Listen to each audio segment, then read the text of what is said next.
Welcome to the Earth Keepers podcast.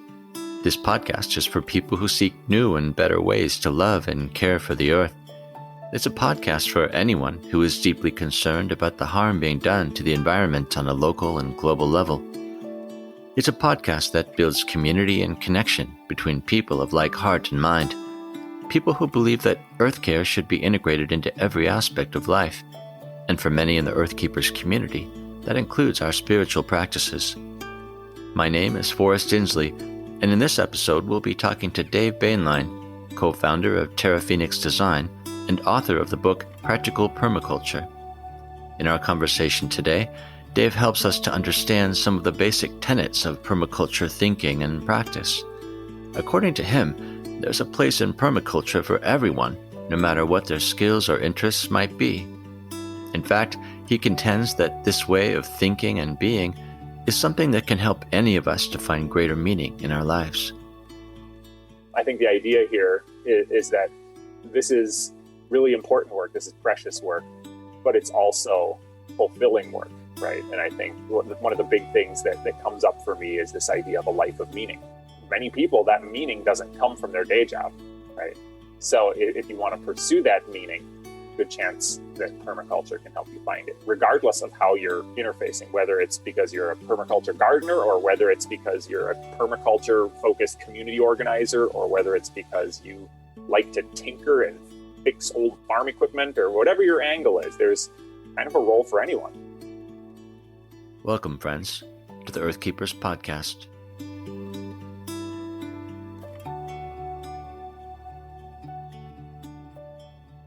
Welcome, everyone. We have a great episode today, and I have with me my sometime co-host, James Avedon. How are you doing, James? I'm doing great and looking forward to this conversation. James, I'm going to ask you to introduce our guest since you actually have a relationship with him. Yeah, it's my pleasure to introduce everybody to Dave Boehnlein. And our first question for all our guests is to have you tell us a little bit about yourself and what you do on a day-to-day basis. Well, thanks for having me. And what I do on a day-to-day basis is actually quite variable. I'm a permaculture designer and educator. And so I will have days where I am out planting daikon radishes or pruning fruit trees or things like that. I will have other days where I'm helping to put together a permaculture design for a client, along with my partners, Doug Bullock and Paul Kearsley with our company, Terra Phoenix Design. And I'll have other days where I'm teaching. I teach at Bastyr University. I teach at the Bullock's Permaculture Homestead out on Orcas Island. And I also teach freelance at everywhere else. So working with students, teaching them how to build compost piles or teaching them how to do mapping and how slope impacts a design or any of those sorts of things. It's quite variable. And the newest mix in my mosaic of things that I do would be project management for a agriculturally focused eco-village project that I'm working on here in the Pacific Northwest with a whole crew of folks. And you have written a book as well. Tell us a little bit about that. So I guess it came out in 2015, paired up with Jesse Bloom, and we put together a book called Practical Permaculture. And the intention of that book was to be a simple, straightforward, practical guide to how to actually approach creating a permaculture design, if you so wish to do that. So tell us about where your interests have come from. When you think about the people who have influenced you, the experiences you've had, what are some of the things that led you to have a lifestyle of really devotion to caring for the earth? Well, if we dial back the clock all the way to when I was a kid, I was in Boy Scouts, and that meant camping trips every month and summer camp and things like that. I had a crew of really awesome leaders, and I think that really makes a huge difference in that particular program.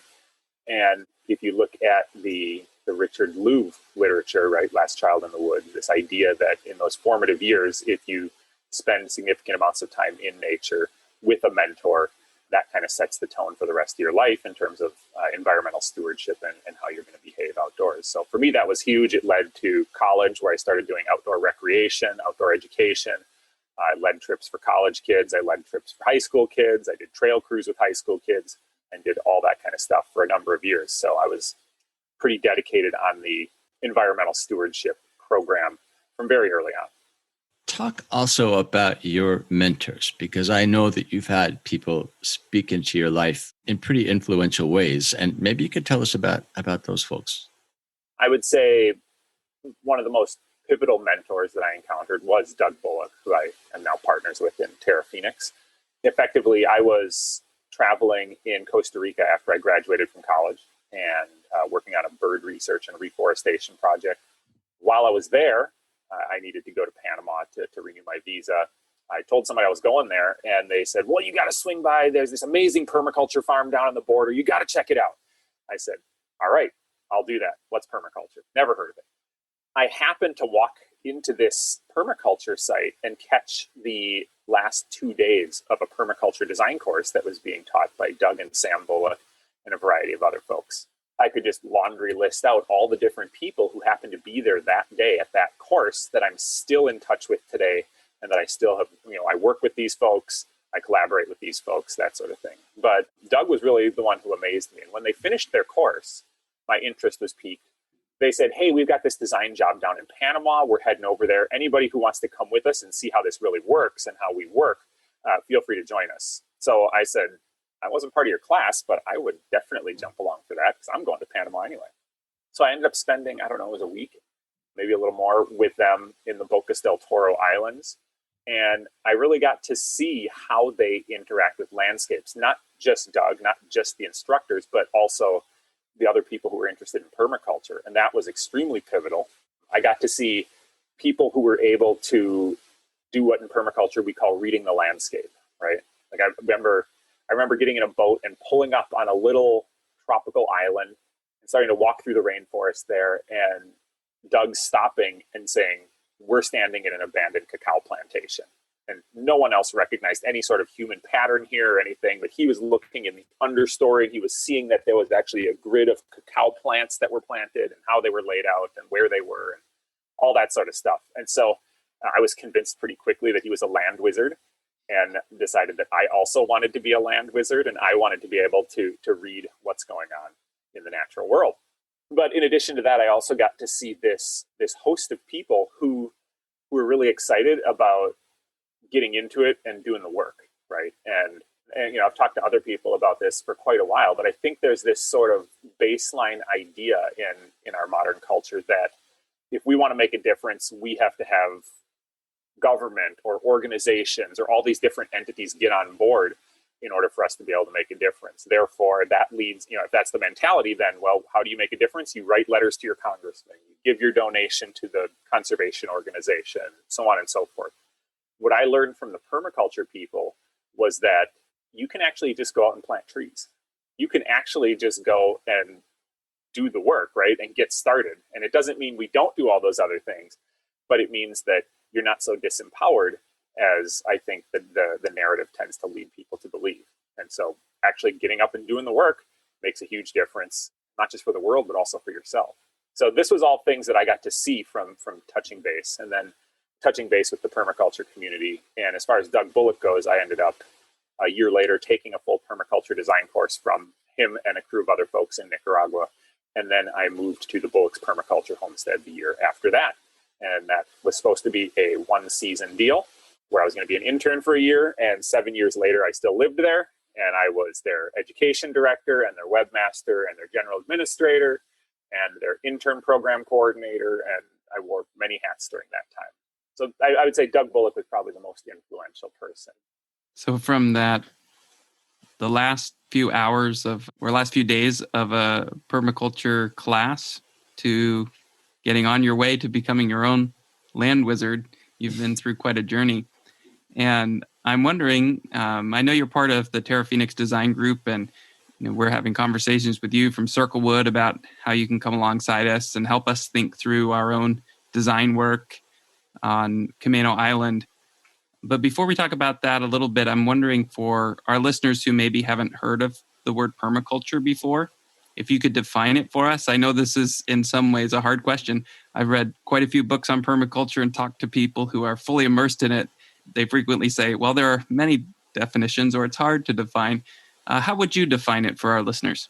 Sure, I'd be happy to try. So permaculture, when I look at it and what it offers us, permaculture is a design field, right?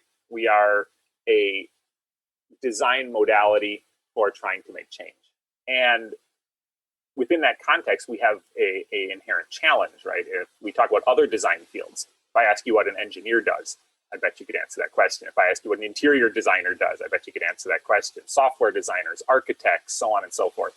And then you get to permaculture, and it's sort of like, it doesn't say what it does specifically. So what I like to tell people is that just like all those other designers, we have a very common pathway in that we are attempting to achieve a goal or solve a problem by following a process that we use in order to get there. And that's true for all designers, right? For us, however, whatever that goal is that we're trying to accomplish, a huge part of it that's sort of baked into the permaculture pie here is stewardship of the earth. How can we preserve ecological function? And a term that I really like that I can't remember where I first read it or picked it up, but it's the idea that how can we create human habitat within the context of ecological function. And I really like using the term human habitat because people usually think of the word habitat, they think of wildlife. But the reality is we also require habitat. And if we create our habitat at the expense of everything else around us, it turns out our habitat doesn't necessarily function all that well. It makes us sick. We don't have our basic needs met, right? So permaculture, regardless of whether you're trying to create a permaculture homestead for a rural person, or you're trying to figure out a permaculture approach to a community garden, or you want to open the nation's first permaculture bowling alley, whatever it is, we've got a design process, and we can help you figure out how to do that in a way that meets your needs while still allowing ecological function to happen. With that broad-ranging approach, could you paint a picture of what that might look like for, let's say, a homestead on a couple of acres? What I would say is if you look at Practical Permaculture, the whole second half of the book, what we did was we laid it out in some basic topic areas. And any good permaculture design should really be addressing all of those topic areas. Food production and landscape, livestock and wildlife, the built environment, buildings, water, soil, waste systems. How are we handling in a conventional context would be considered waste, right? Which often in a permaculture context is a resource. So if you're thinking about this homestead, we'd be looking at what's going on here, what would be occurring here if there were no people, right? If this was just a natural environment, what would be happening here? How can we play off of that? What is this environment telling us about how water moves through the site? What is this environment telling us about all these different things? And at the same time that I'm looking at the environment and we're doing the landscape reading piece, we're also talking to the people who are involved and trying to figure out what their goals are, right? And so simultaneously, we approach this from two different angles. There is what we call intentional design, right? And that's where the intentions of the people who want to be here predominate.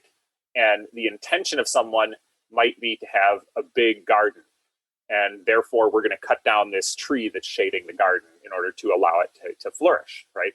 There's also conditional design, where we're saying, okay, where does our design and our human interface here change in order to fit more holistically into what's already happening, right? And we have tools to help us figure out when to use one type of design versus the other. So if we're talking about a small family homestead, there would be a lot of time spent asking the people who are running that homestead, what's important to you? What are your goals? Do you want to produce all the eggs your family consumes? Are you grain growers? Do you want to be baking bread from grain that you grew every day? To what degree are you interested in resilience in the face of a disaster, natural disaster, right? So depending what that person says about those things, that would sort of drive a lot of the intentional part of our design. And then we'd be looking at the actual site itself for the conditional part of the design, right? And so we have this, it's almost like we have two clients in every design. We have the people, and then we have the land itself. I really loved that part of the book, actually, that you were advocating for learning how to listen to the land. It wasn't just listen, because I think we've lost the art of listening. We don't know how to read landscape, especially those folks who've not grown up with that sort of natural lived-in familiarity. But there are signs, there are ways to discern, I think, that are not evident and obvious. And I feel like I have a lot to learn in this. But for me, I think one of the moments when I realized that this was true was when I moved into my current house about 4 years ago.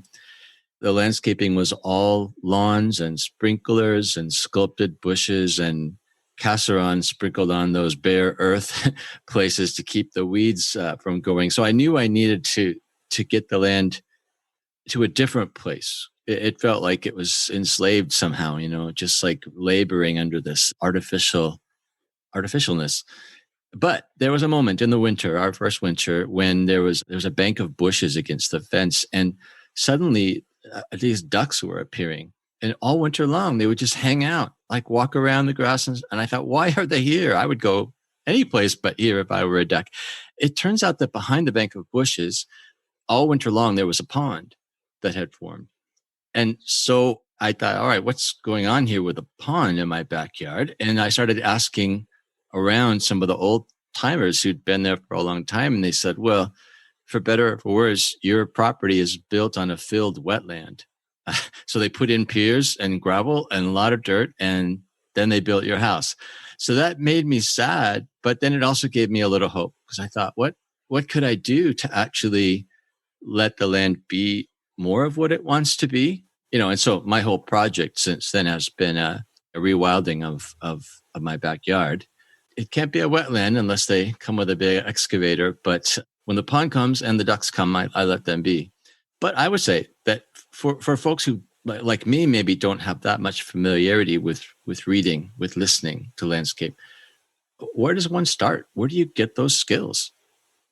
Yeah, it's a great question. And it's been a long time since I first heard the term reading the landscape, which is terminology from the permaculture literature.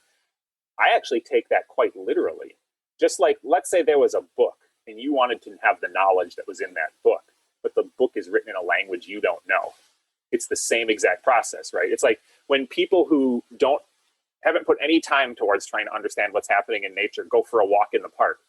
Everything they see is just random, right? The birds are chirping randomly. The rabbit is running away randomly. The leaves are blowing randomly. Everything is happening. It's just a bunch of random stuff.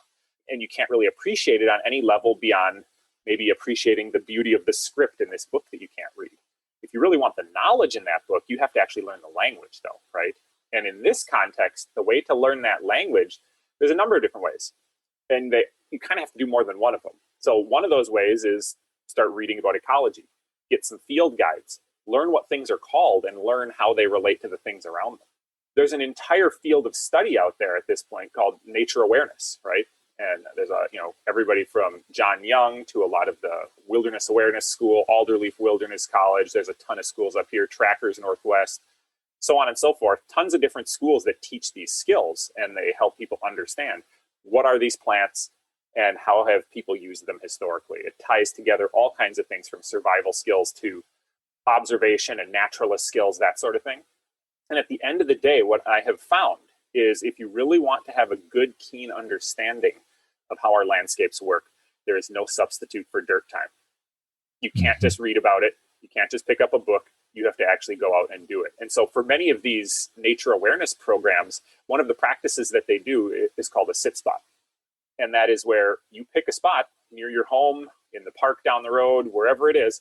It doesn't have to be complete pristine wilderness, right? But pick a spot outside and go and sit there for an hour a day, 5 times a week or something like that. And after you do that for 2 years, you're going to start to have a more visceral understanding of what's going on around you, especially if you're journaling about what you saw. And then you're taking what you saw and you're going back and you're researching it and you're looking it up and you're getting more information, right? So that becomes a part of becoming a well-rounded naturalist effectively. And something that I once heard a naturalist friend of mine say, who sort of crosses the boundaries from naturalist work into permaculture. And he said, of all the permaculturists I've met, the best permaculturists were all naturalists first. They were all like out in the forest looking at bugs under logs and trying to figure out the name of the shrubs and bushes and doing the naturalist skills piece. Because then when you come into permaculture is all about how are we going to intervene in this, right? It's pretty hard to make a coherent intervention if you don't understand what's going on. You'd mentioned herbicides and pesticides, right? That I think is a pretty clear symptom of that thinking where it's like, I don't understand what's happening, but I don't want that thing here. So let's take this really reductionist approach. Mm-hmm.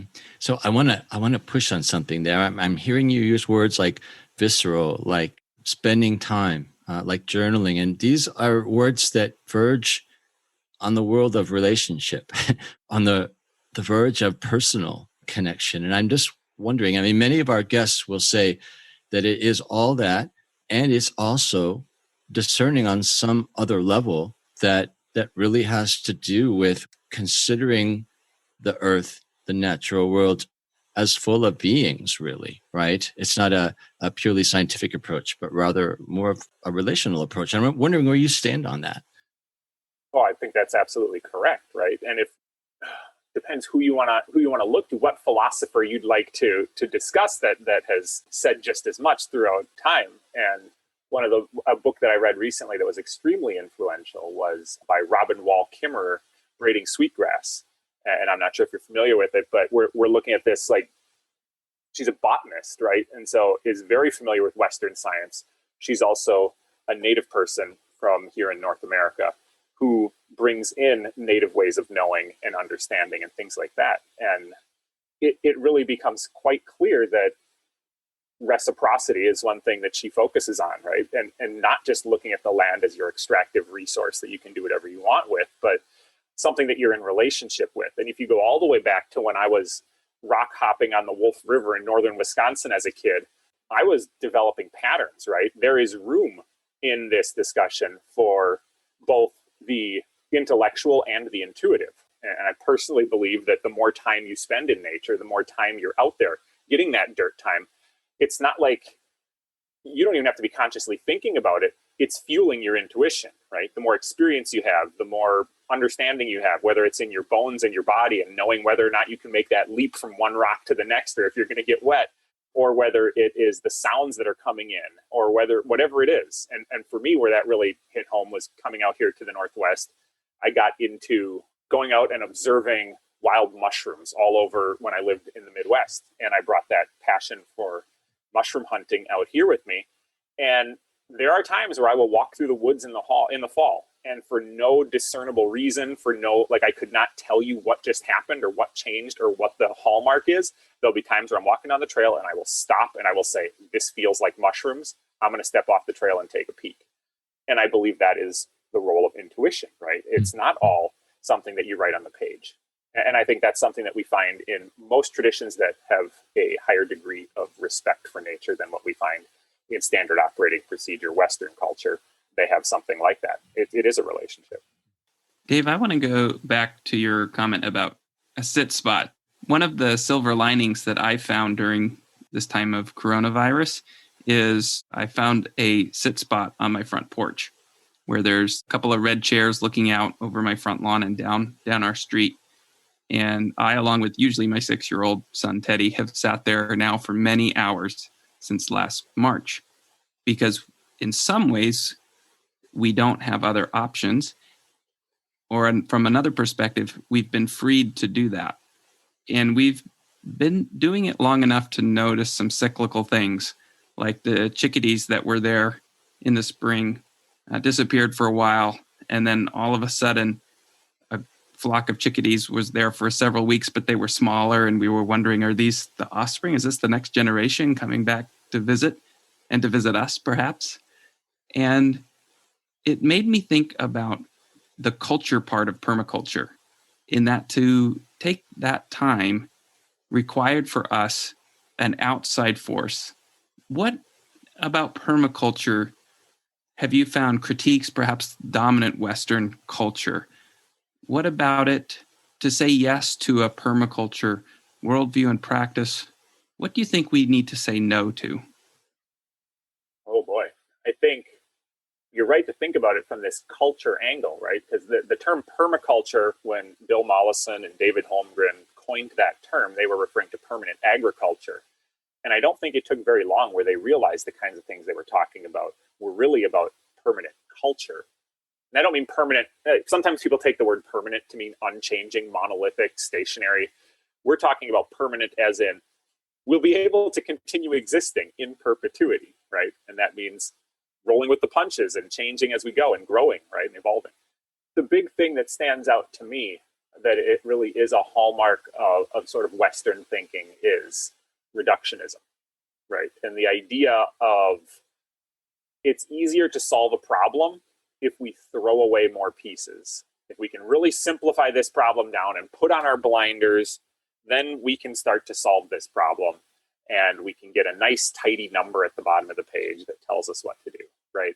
And that is wholesale counter to our approach in permaculture, which is all about holistic thinking. It's not how many pieces of the puzzle can we throw away. It's about how many pieces of the puzzle can we keep in our brain before it gets too complicated to manage. But we want to try and keep all the puzzle pieces there.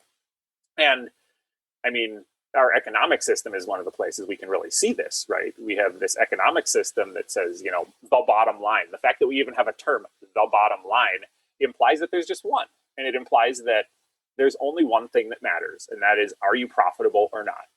And it's really, really easy to look profitable when you're able to externalize environmental harm onto poor people who live in the Mississippi River Delta, or sickness in that case, right? Or when you can basically take and throw into the public sphere costs and not pay them, right? And this is a live political discussion today. Like, people are wondering, well, why don't rich people pay any taxes? Why are the corporate taxes so low? Why do we have a corporate tax rate that's way less than half of what it was just a half a century ago, right? And all of these things make sense if you're willing to throw out vast quantities of information and the lives of people and the lives of wildlife and special places that can't be recovered once they're damaged and all those things. So I think from a permaculture perspective, if you want to take one thing away, like this idea of holistic thinking, and we don't get to throw pieces away. We don't get to throw justice under the bus. We don't get to throw away environmental quality. We don't get to throw away people's health just to make the equation something that works out on paper. As the Earth Keepers podcast grows, we are adding listeners from all over the world. Here's a message sent by Olcay, an Earth Keeper who lives in Turkey.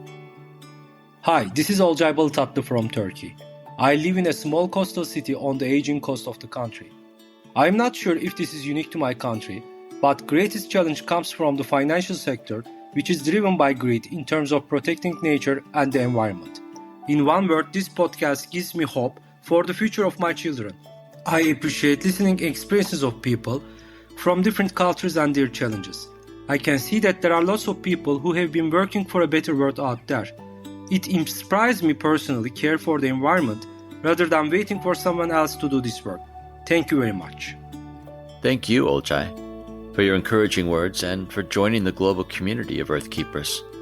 We invite any of our listeners to share a quick reading with us from wherever you live in the world. Go to circlewood.online/earthkeepers and let us know about what earth keeping looks like in your environment. So, Dave, I have been reading your book and enjoying it very much. And one of the things I really love about it is summed up closer to the beginning of the book, where you say our intention is to make permaculture approachable and inspirational. We have written this book for a wide range of readers. And then you go on to talk about not just different kinds of readers, but different kinds of climates, different kinds of ecologies. And somehow that made me relieved in some ways, because I have to say that in some cases, my exposure to permaculture has left me a little intimidated, honestly, because there is a lot of complexity, or at least there can be, as people try to get their heads around whole systems and all the moving parts. But I think that part of me has wondered, are the barriers too high in some cases to entering to permaculture as a practice, as a lifestyle, as a value system even? Your book, though, it does not shame people. I really love it that you say that here are so many ideas that you could look at, but you don't have to do all these things. You don't have to create a whole system tomorrow.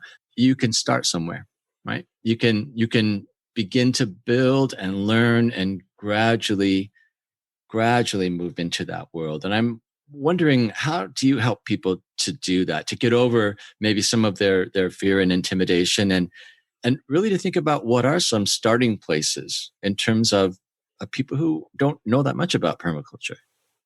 It's interesting, since I do both education and design, there's different approaches to dealing with that complexity on both ends. And so as a designer, one thing that we often produce with the plans that we create is what we call an implementation plan.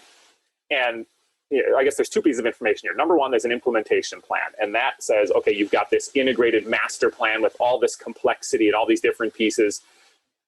On day one, just focus on phase one. Just focus on these things. Once these things are good, then you can start thinking about all these other really complicated ideas. But we try to break it down into an approachable, bite-sized process, because we know that if we overwhelm people, they just won't do it. Right? They won't get started at all. And as an educator, I think a big part of the idea here is we want to make it really appealing to do this, right? And I think at the end of the day, part of what really makes it appealing is that it's not just about, well, I have to sacrifice in order to make a better environment and a better world for our kids. Newsflash, permaculture is fun, right? The people who are involved with permaculture have fun, right? If we think about it, I'll think back about my dad, right? And my dad worked a 40-hour-a-week job and went to his job and did his thing. I don't believe his job was fulfilling for him at all. And why did he do it? He did it so that he could come home and do on the weekends what permaculturists do all the time, right? Work in the garden and do projects and build stuff and all that sort of thing, right? And so for me, permaculture is incredibly fun. Permaculture has an entire community building component. So I think, it not only does it have all these sort of physical things that we approach and that we do, but we also have this idea that we're doing it with other people, and we're hopefully having richer relationships with other people. And we're hopefully learning more, and hopefully doing it in such a way that it means we do less work. And although most of us who create systems that do less work just find new things to get involved with so that we end up doing the same amount of work anyway. But I think those are really pieces that we want to approach. And I think learning something new is always overwhelming, right? For most people, it's like, especially depending who you're comparing yourself to, right? And it's something I know I have issues with, right? The whole imposter syndrome thing. If you're comparing yourself to somebody who's done something for 20 years before you, and you're like, oh man, I don't know nearly as much, or I don't have nearly the same knowledge, then there would never be another generation of flamenco dancers or professional bowlers or permaculturists, right? If we weren't willing to undertake the work. So I think the idea here is that this is really important work. This is precious work, but it's also fulfilling work, right? And I think one of the big things that comes up for me is this idea of a life of meaning. Many people, that meaning doesn't come from their day job, right? So if you want to pursue that meaning, good chance that permaculture can help you find it, regardless of how you're interfacing, whether it's because you're a permaculture gardener, or whether it's because you're a permaculture-focused community organizer, or whether it's because you like to tinker and fix old farm equipment, or whatever your angle is. There's kind of a role for anyone. Yes, and I think in my introduction to permaculture and thinking about it in my own life, in my household, I think I am encouraged in that you can apply this on a very small scale to begin with, where I don't have to transform every part of my home, every part of my family system right away. But maybe what happens if I look at one area and think of it in as complex a way as possible. So for instance, for me, it's one of the things that Forrest has helped me with is to transform some of my green grass into native plantings. And that involved a process of asking, well, why would I do that? And why would I do the work to do that? Because it was a lot of work to sheet mulch the whole thing, to find plants and dig holes and all of that kind of stuff when grass was there and it was not doing well, but I didn't have to do a lot to it. Now that I'm on the other side, I can see, wow, I've put something in place that doesn't need a lot of my time and attention because it feels like it's meant to be there. It's taking care of itself because it belongs. And I maintained a pathway for my kids to run through it because their needs are important too. I extended a small grove of trees out a little bit because that seemed to be what it wanted to have happen. And I could see just in this small little project, my mind beginning to shift and understand things a little bit better. And it took slowing down, it took labor, but now that I'm beginning to be on the other side of it, like you, I'm like, okay, it's the next project because this was kind of fun because we've put something into motion that just feels right. And it's rewarding that way. I think that's awesome. And I think, so there's two things that come up for me. One of them being, if somebody shows any interest on anything that's going to make the world a better place, let's encourage that. Whether it's how you want to address your front lawn, or whether it is putting a rain barrel in, or whatever it is. If you're going to do something that makes the world a better place, we have to do something, right? I think this idea in permaculture that we talk about a lot, observation. And I think rightly so, David Holmgren, back in around 2006, he sort of put the word out. No, it's observe and interact, right? Just like I said earlier, there's no substitute for dirt time. If you want to get an understanding of the sheet mulching process and the whys and the wheres, you got to go out and do the sheet mulching process, right? And you got to observe what happens afterwards. And it's kind of how everything in the world works, right? You have to do something in order to get the feedback to know how to do it better the next time, or to have a greater understanding of how it goes. And the other thought that comes up for me is this idea. You'll often hear permaculturists talk about being generalists. In a world where I think generalist knowledge is not valued as much as it used to be, specialist knowledge is really valued, right? Permaculturists is really saying, no, we actually need the generalists too. The generalists hold a really important place because they're the ones who have enough understanding of all the different parts that they can make them work together, right? So what I often encourage my students to do is, like, when you finish taking a permaculture course, when you're ready to move on and figure out what to do in permaculture, like here, Forrest, you're reading the book right now. Think about whatever part of that book was the most exciting to you and put a bunch of energy there, right? If, let's say, the thing that was really exciting to you is compost and worm bins, go make some worm bins and make the best worm compost anyone in Western Washington has ever had, and just go for it, right? And the other place to put your time and energy is in whatever thing made you uncomfortable, whatever thing you said, oh, that's not my thing, right? Because if you want to be a good generalist, it means we're always looking at where our skill set is lacking, and we're trying to bring that up to a baseline that allows us to function and have a perspective and utilize whatever that content is. And for me personally, that was business. If you met Dave, the college kid, the idea that I would run a business and I would be taking care of contracts and having phone calls with lawyers and doing all that kind of stuff, I would have been like, no way, man. Business is not where it's at. And ironically, that attitude, if I had maintained that attitude, it would have stopped me from doing what I want to do. And it would have stopped me from moving forward with all these grand plans I have. So I had to embrace the idea of learning something about business and learning something about how businesses work and that sort of basic skill set. And for other people, that's going to be learning how to grow peppers. And for other people, that's going to be learning how mechanical systems work. And for other people, I think for a lot of people, like, how does electricity work is a huge obstacle. And the more we learn about those things, the cool thing is, for the things that you're less comfortable with, they rotate through time, right? As you start to build up your comfort level on electrical systems, now maybe electrical systems aren't your weak point anymore. Maybe now your weak point is compost. So you boost up your compost. And then maybe after that, those things are both pretty good now. And so now what do we boost? We boost our social equity piece and try to figure out how to create more justice and how we can make our businesses and our permaculture farms places that offer more opportunities for justice, that sort of thing. So there's always going to be something that is not your bag. Hopefully you can put a little bit of time there and get big gains so you can go back to spending a huge amount of your time doing the things you're really passionate about, but with this generalist outlook that's really helpful. I think one thing I'll point out to complete James' story of his own learning is, I think that we can also be attentive to those signs of change and the signs of hope, even by the smallest efforts that we make. James's backyard is no primal forest or anything, right? But it's more what it wants to be, I think, than it was before. And the other day, he had 2 bobcats in his yard. And that to me is a sign, those are the things that give me hope when I say this is worth it. It's worth the work. It's worth the change, as small as it might seem. 2 bobcats, that's a big sign. And I was out in my yard yesterday, just sitting there. So it was a nice sunny day.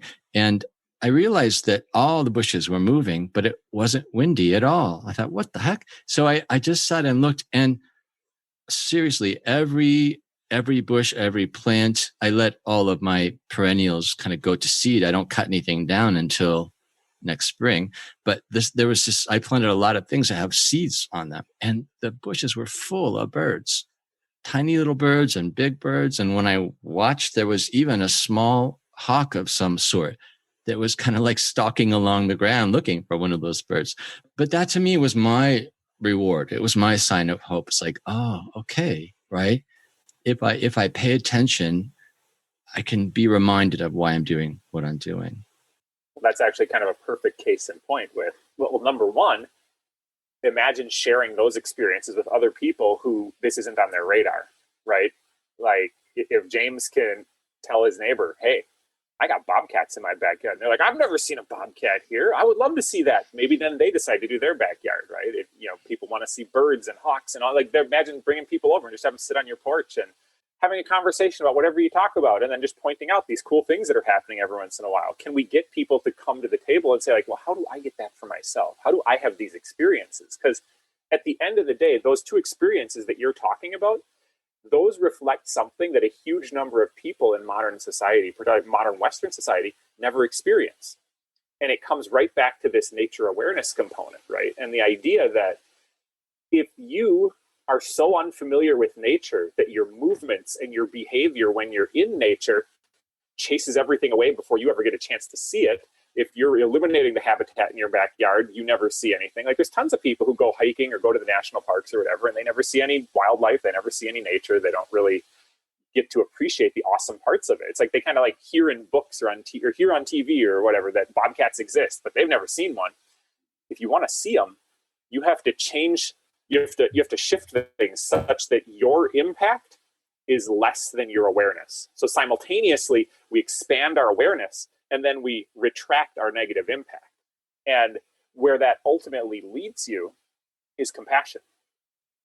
The point where you actually pull your impact in and you start to see what's going on in nature around you. And all of a sudden you see the bobcats run by, and all of a sudden you can, so birds, when they make sounds, they're making them for a reason. There's an entire field of study called bird language. You can listen to the birds and determine what's going on out in nature, right?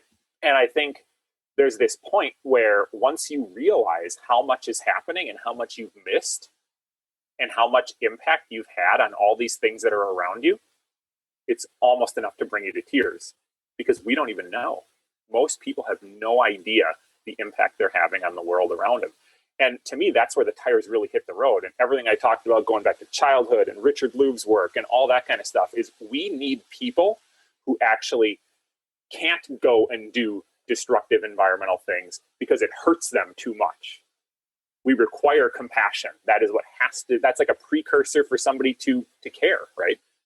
I'm glad you said that, because when I was sitting there listening to the birds, the feeling I had was the feeling akin to being in love. I mean, it was that emotion. It was just love. And I felt the moment in a way that I wasn't ready to share with you a few minutes ago. But if you're talking in those terms, I really agree with you. I think that that's what it comes down to, is compassion and care and relationship. Yeah. I mean, once you understand your impact, how could you go and destroy something's habitat or make it, like, just imagine every time you walk down the trail and something runs away from you, it is running away from you because you are scarier than whatever the unknown is that's over there that might eat it, right? Mm-hmm, like that's a huge, like, that is nature casting a pretty broad judgment on the human species. So Dave, what these days causes you to despair? And then correspondingly, where are you finding your hope? Well, I think on the despair comment, I think one thing that I ponder quite frequently is this idea that we're in the information age, right? And people have access to so much more information than they ever had before. And some of that information is true, some of that information is not. Most of that information is skewed, right? And what person actually has the time or bandwidth to sift through it all? So I think we're actually, like, I look at it and I'm like, I don't know how anybody, if you ever wonder, put it this way, in a world with this much information, it's totally possible to only listen to information that confirms your biases. Mm-hmm. And you can just like surround yourself with information that never explores an alternate perspective. You can listen to information that just vilifies certain people, and you could literally go your whole life without ever being exposed to anything else, because that's what's coming through on your chosen news feed, or that's what's coming through on your social media or whatever. And I don't honestly know how to work with that. That's something that I think is a very tricky thing, is this idea that we're awash in information, and it just, unless you quit your job and you just spend all day fact checking, how do you ever get to the bottom of all that information? That's really a challenge, because if we think about permaculture, which is sort of an implementation on the field of systems thinking, right? One of the keys of systems thinking is it's really critical that everybody has the same information. No information is hidden. It's not like, well, these elites have access to the information and these people don't. Everybody gets the same information. And if you don't have it that way, then you can't make good decisions together. We have a system where everybody has different information, right? And so I don't know, and that's one that I just don't know how to fix that issue. And that's a really challenging thing to try and move forward from. I think that's what drives a huge portion of the polarization that we see, right?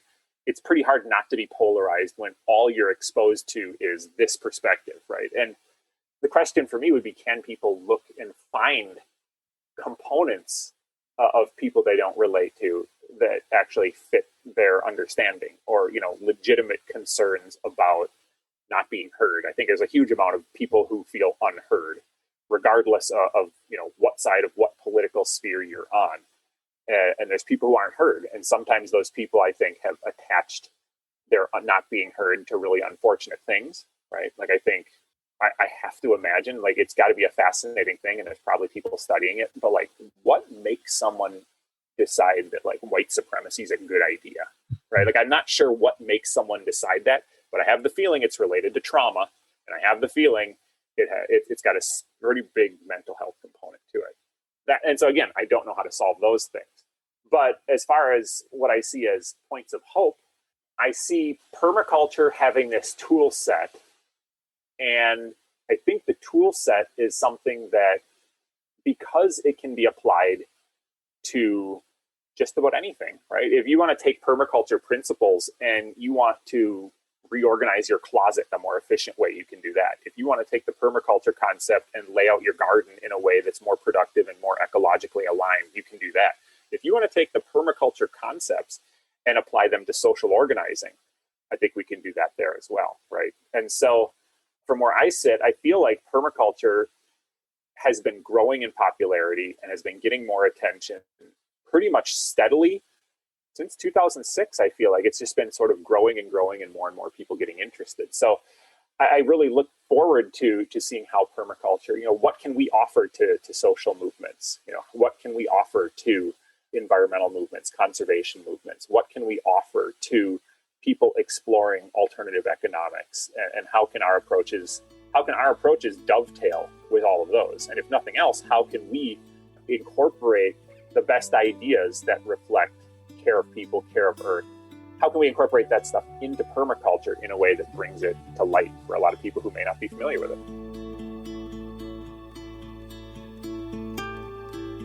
We've been in conversation with permaculture expert Dave Boehnlein. If you want to know more about his work, you'll find information and links in this episode's show notes. This podcast is an expression of Circlewood, an organization whose purpose it is to cultivate transformative communities that love and care for all creation. We invite you to become a financial supporter of Earthkeepers. Please visit our website at www.circlewood.online/Earthkeepers to make a donation that will help expand the reach and frequency of this production. And please share this podcast with anyone you know who seeks to become an agent of change and advocacy for the good of the earth. I'm Forrest Dinsley, your podcast host. Our executive producer is James Amadon.